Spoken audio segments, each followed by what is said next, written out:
Good morning, students. Today we'll start the revision of chapter number 1. The name of the chapter is rational numbers. Okay?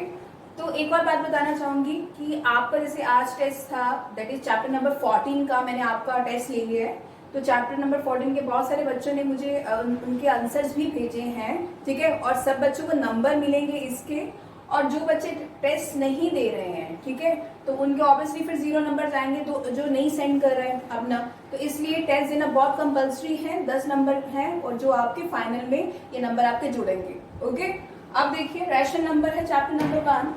तो इसकी जो अब कुछ questions लिए मैंने जो आपको रिवीजन के लिए. अब देखिए वो करने कैसे हैं. जैसे रेसिप्रोकल क्या होता है, एडिटिव इनवर्स क्या होता है. तो ये इस टाइप के क्वेश्चंस एक एक नंबर में आ सकते हैं कि रेसिप्रोकल. सपोज दैट मैं 2/3 लिखती हूँ.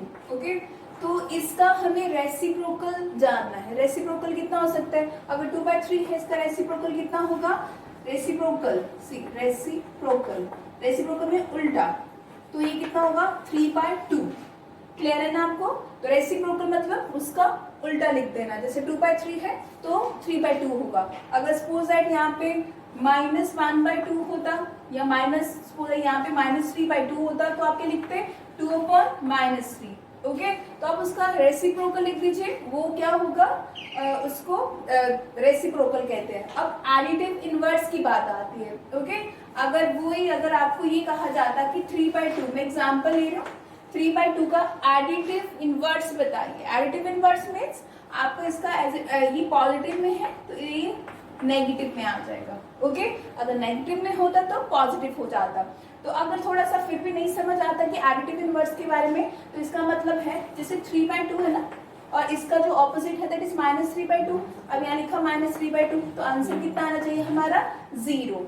अगर इसमें मैं क्या सब्ट्रैक्ट करूंगी मेरा आंसर 0 आएगा. ऑब्वियसली कितना होगा, दैट इज -3/2. तो इसका मतलब एडिटिव इनवर्स क्या होता है, जो भी आपको दिया है डिजिट उसका माइनस में आ जाना. ठीक है, 3/2 को अगर additive inverse that is -3/2. Clear है. अगर सपोज है ऐसे होता -2 और -5 और इसका एडिटिव इनवर्स बोला जाता, तो यहाँ पे देखिए पहले ये दोनों माइनस तो आपस में कैंसिल हो जाएंगे. तो ये कितना रहेगा, सिर्फ 2/5. अब 2/5 का एडिटिव इनवर्स क्या होगा, इसका एडिटिव इनवर्स होगा -2/5. ये इसका एडिटिव इनवर्स होगा. ओके, ये चीजें हमने ऑलरेडी मैंने पहले जब चैप्टर करवाया था तो मैंने हर एक चीज बहुत एक्सप्लेन करके बताई थी.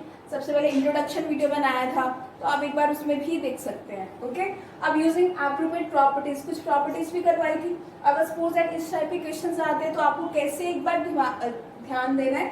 अब ये देखिए, ये देन ये टर्म है. ओके, सो अब इसको सॉल्व करने के लिए हम क्या करेंगे. अब देखिए इसमें से आपका -2/3, यहाँ पे 3/5, यहाँ पे 5/2 एंड -3/5 है यहाँ पे.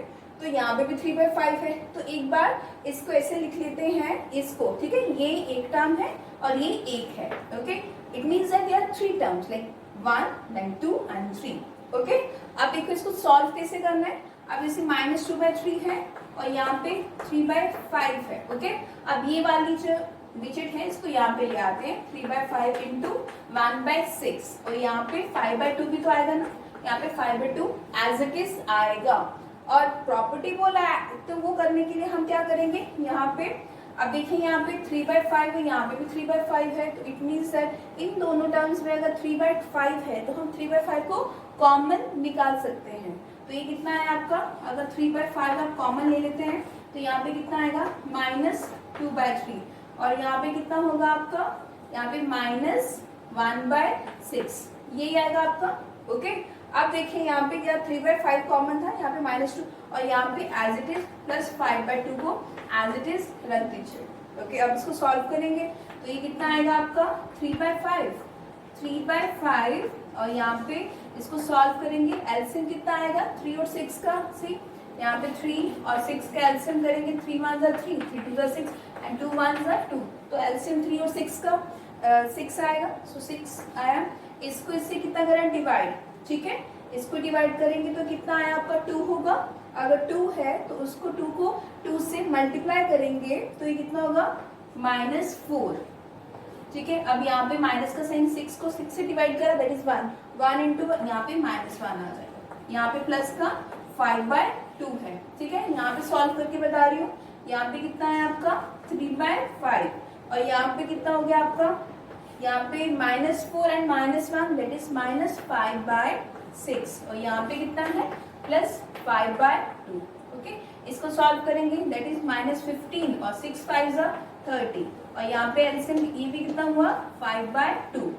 ठीक है, अब क्या करना है, इनका हमें एलसीएम लेना है। 30 और 2 का एलसीएम लेंगे तो 30 ही आएगा हमारे पास, 30 आया तो ये कितना हुआ आपके पास -15 और यहाँ पे कितना हुआ 15 5 दैट इज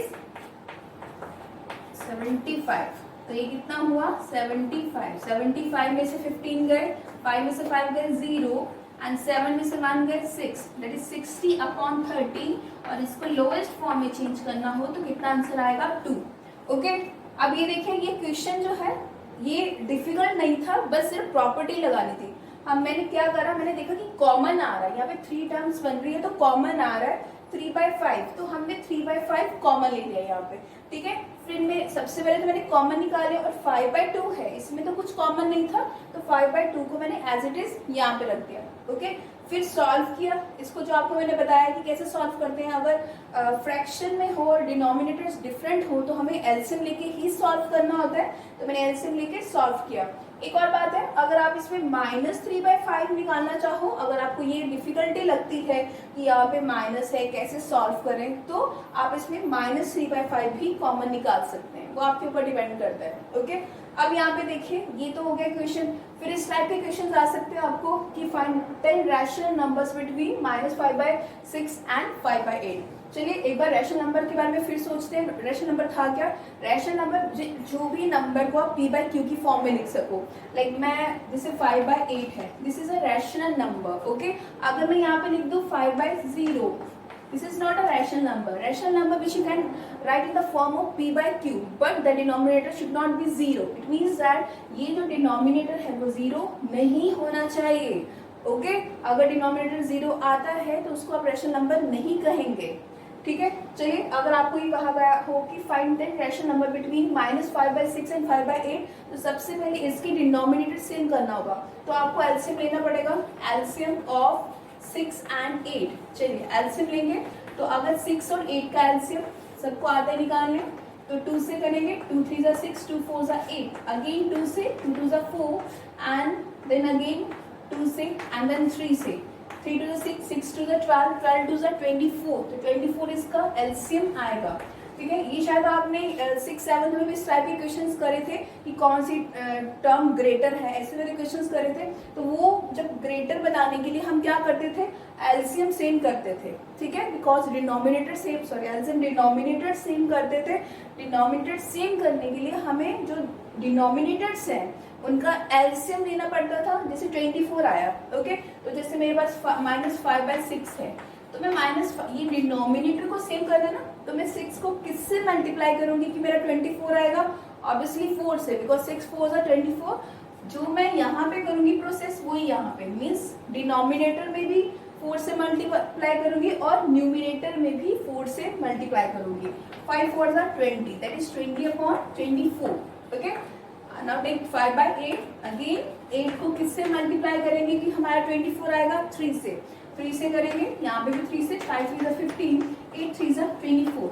चलिए अब हमारा डिनोमिनेटर तो हमारा सेम हो गया। ठीक है, अब हमारा जब डिनोमिनेटर सेम हो गया तो हमारा क्वेश्चन बिल्कुल भी डिफिकल्ट नहीं रहा, बिकॉज अब मुझे इनके बीच में रैशनल नंबर्स बताने के कितने हैं। ठीक है, तो जैसे -20/24, तो इसके बाद क्या आएगा, that is -29/24 and then -18/24 and then -17/24 and then -16/24। आपको टोटल कितने लिखने हैं, 10 रैशनल नंबर्स लिखने हैं। देन -15/24 एंड -14/24, ऐसे ऐसे करके आपको कोई 10 रैशनल नंबर्स लिखने हैं। आप ये बोलोगे कि इन दोनों के बीच में तो बहुत सारे रैशनल नंबर्स आ रहे हैं, बिल्कुल आ रहे हैं रैशनल नंबर, बट आपको कितने लिखने हैं, 10 लिखने हैं।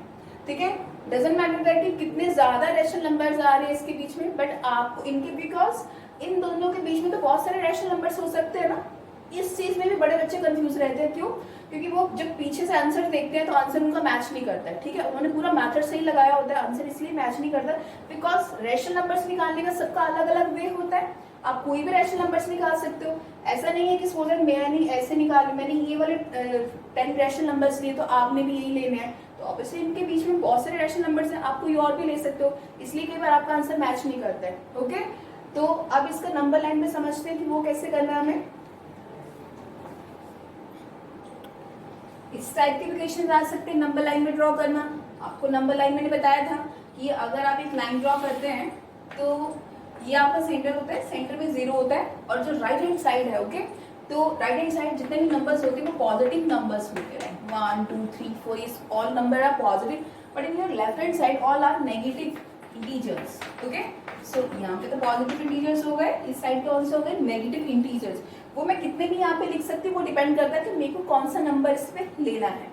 चलिए, अब ये नंबर लाइन वाला भी अगर फिर से नहीं आता होगा आपको तो आप इंट्रोडक्शन वीडियोस को देखें। अब इस क्वेश्चन को सॉल्व करवा रही हूँ एक बार। अब सबसे पहले -2/11, -5/11 एंड -9/11 को आपको नंबर लाइन पे शो करना है। सबसे पहले हमारे माइंड में ये आएगा कि हाँ, ये सारे नंबर्स कौन सी साइड आएंगे, लेफ्ट हैंड साइड, बिकॉज ये नेगेटिव नंबर्स है, तो नेगेटिव नंबर्स नंबर लाइन में लेफ्ट हैंड साइड आते हैं, तो मुझे पॉजिटिव लाइन ड्रॉ करने की जरूरत ही नहीं है। ओके, मैं 0 से शुरू करूंगी और यहाँ पे कहाँ इनको मैं बताऊंगी ये कहाँ पे लोकेट करते हैं। ठीक है, वो लोकेट करने के लिए सबसे पहले हम क्या करते हैं, जब भी डिनोमिनेटर आता था तो हम क्या करते थे, जितना डिनोमिनेटर है उतनी लाइंस ड्रॉ करते थे। देखिए यहाँ पे, यहाँ से शुरू करूँ 1 एंड 2, हमारी डिनोमिनेटर 11 है तो 11 लाइंस ड्रॉ करनी पड़ेगी, 1 2 3 4 5 6 7 8 and then 9 10 and this is your 11। Okay, 11 line draw कर दी। अब यहाँ पे कितना होगा आपका, this is -1/11, this is -2/11, -3/11 and -4/11 and -5/11। यहाँ से सारे नंबर्स आपको लिखने पड़ेंगे, -8/11 एंड -9/11, -10/11 एंड -11/11। ठीक है, इजी हो गया क्वेश्चन। अब बस आपको क्या बताना है इसमें, -2/11 का यहाँ इसको जस्ट सर्कल कर दीजिए, तो आपने लोकेट कर दिया। अब -5/11, -5/11 हो गया and -9/11 and this is your -11, 9/11। Okay, तो ये चैप्टर छोटा ही था तो इसका रिवीजन वीडियो भी इतना ही बनेगा। अगर फिर भी आपको कोई डाउट होता है तो आप मुझे पूछ सकते हैं। और दूसरी बात फिर से बता रही हूँ, टेस्ट देना जरूरी है, या आपके नंबर ऐड होंगे। जो बच्चा नहीं टेस्ट देता है तो सीधा उसके 0 नंबर्स आएंगे। ओके।